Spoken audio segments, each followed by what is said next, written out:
What's going on, YouTube? Thank you for coming back to another broadcast over here at the Ellis Network. Now, yesterday and today, I brought out a video talking about the possibility of Trump declaring Jerusalem the capital of Israel and the possibility of moving the U.S. Embassy from Tel Aviv over to Jerusalem. Now, if you guys have been paying attention to this for quite some time, you guys know that's a big deal. Not just in American culture, but within the Muslim community, Christian community. I mean, a lot of people was paying attention to just this one move. So basically, you guys remember when President Trump was on his campaign trail, he talked very heavily about how he stood with the Israeli people. Um, we know that he's built a military base in Israel, and there's been a lot of speculation as to why. We do know that there's a lot of heat going on between President Trump and Iran with the nuclear deal.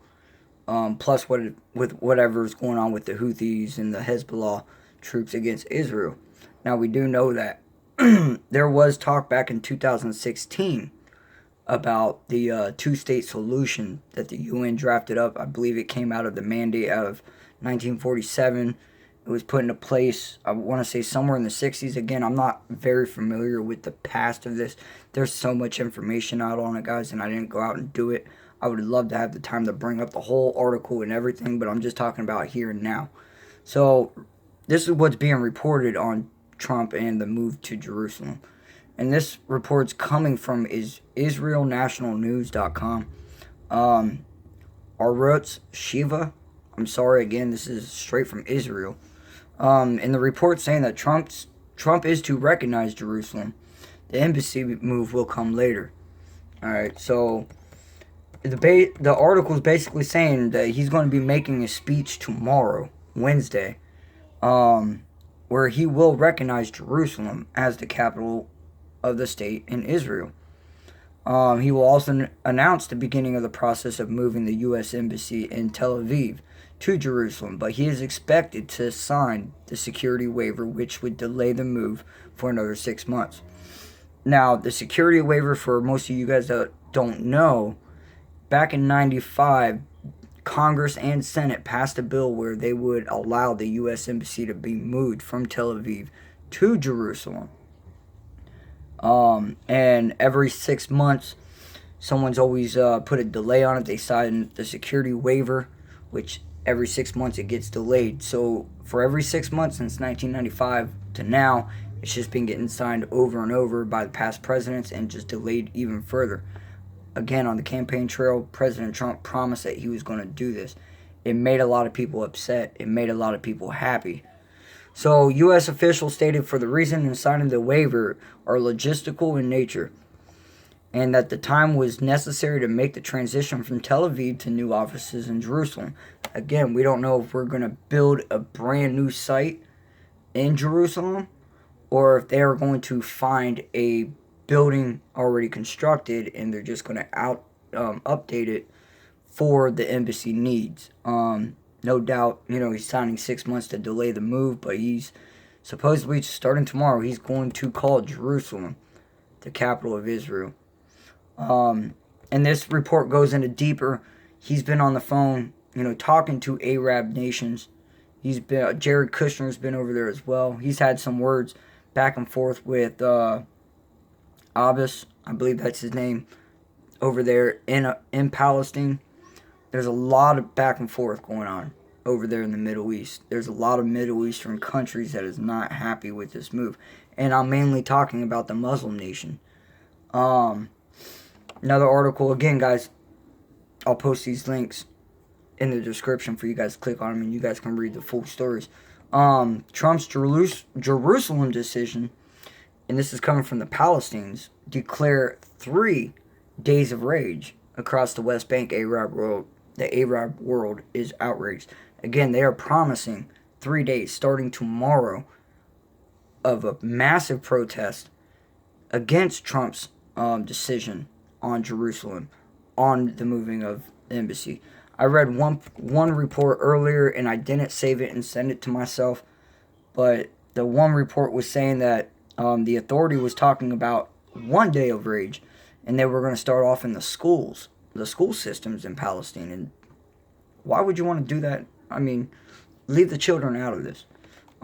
Again, we're talking about, Muslim communities, totally different than American culture. So, give me a minute. My laptop's running real slow. The Palestinian factions in the West Bank announced on Tuesday that they will carry out 3 days of protests across the West Bank over U.S. President Donald Trump's expected decisions regarding American policy on Jerusalem. Trump on Tuesday told Palestinian President Mahmoud Abbas that Jordan's King Abdul II he intends to move the American embassy in Israel from Tel Aviv to Jerusalem. The Palestinian faction said protests will start on Wednesday and last until Friday at the very least. So 3-day minimum. It could go on well into the weekend. It could go until next week. Just depends on how much anger and how much fuel is driven into the Palestinians. Now, we know how Palestinians are, against Israel. If you guys don't know the whole history between Israel and Palestinians, again, I urge you guys to go look stuff up. There's so much information out there that's, right at your fingertips. You guys can go all the way back to like the late 900 BCs if you really wanted to get the full in-depth of Israel's backstory. I'm just talking about stuff that happened within the last, 100 years. With the two-state solution, with the League of Nations coming out and dividing the land from Israel. And how, if you guys don't know who the League of Nations are, that's what the UN used to call themselves, the League of Nations, before they were called the United Nations. So, there's a whole backdrop as to what's going on here. Jewish community, the Israel, they were told that they were going to get their land back, and every attempt of getting that land back, they've actually gotten more taken away from them. So we know that Palestine, what they're saying about this. Recognition of Jerusalem's and Israel's capital is Muslims' red line. And this is coming from Erdogan, the president of Turkey. Now, Turkey is saying that they are going to be getting a hold of the Muslim cooperation, the Organization of Islamic Cooperation, OIC, better known as.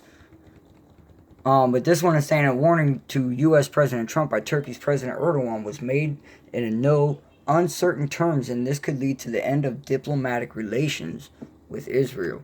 So no doubt is Israel not going to be feeling the, even though that this is President Trump's move, Israel is going to feel the heat from it. And I'm sure they're happy about this, but also there's going to be a lot of nations that's going to put them in the crossfire. Again, President Trump built the military base in Israel. Maybe he knew that this was coming. We are warning the U.S. once again, you cannot take these kinds of steps. Erdogan said in the Jerusalem is unavoidable for Muslims, and ignoring that would have serious consequences. On Monday, a Turkish Deputy Prime Minister, Berke Bozdog, also raised the issue, saying the former U.S. recognition of Jerusalem as the capital of Israel would be catastrophic and would lead to new conflict in the Middle East. Middle East has always been a haven for conflict. President Erdogan and Mahmoud Abbas, Palestine, they've been in contact about this, and they both strongly agree with moving the embassy would cause problems. Past U.S. presidents have insisted that the status of Jerusalem, home to sites holy to the Jewish, Muslim, and Christian religions, must be decided in negotiations. President Trump, and when talking about the two-state solution that's been drawn up, President Trump's come out and said, look, there's been a two-state solution in place for how long, and it has not worked. We are at this point, it's been in place for X amount of years, and it hasn't worked. So we are not going to accept a two-state solution. Doesn't know if, President Trump said that there has to be a new way to broker peace between Israel and Palestine. Now, I really don't think that this move, again, I support President Trump and everything that he does, but I definitely see that this being a problem for the Middle East. a big problem.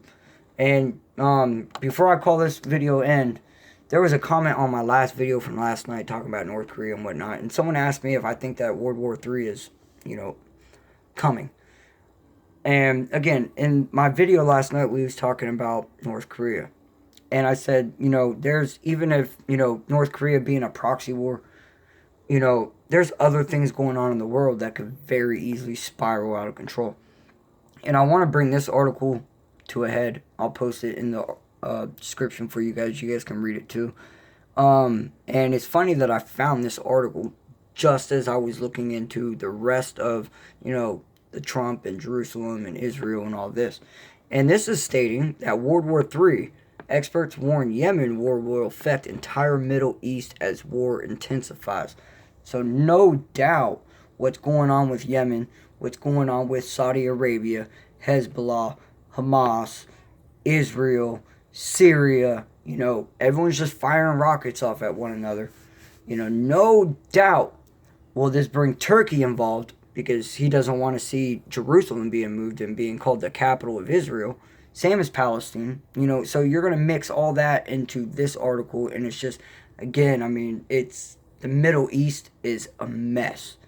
For a minute, I really thought that we was going to be able to get out of here. With Syria, we know that ISIS has been pushed out.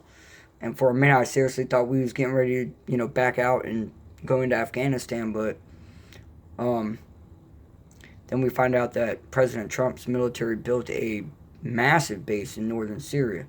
So Dr. Simon Mabin, a professor of Middle Eastern politics at Lancaster University, said that recent escalation in the Yemeni conflict between a Saudi Arabia-led coalition and Houthi rebels could impact the entire Middle East.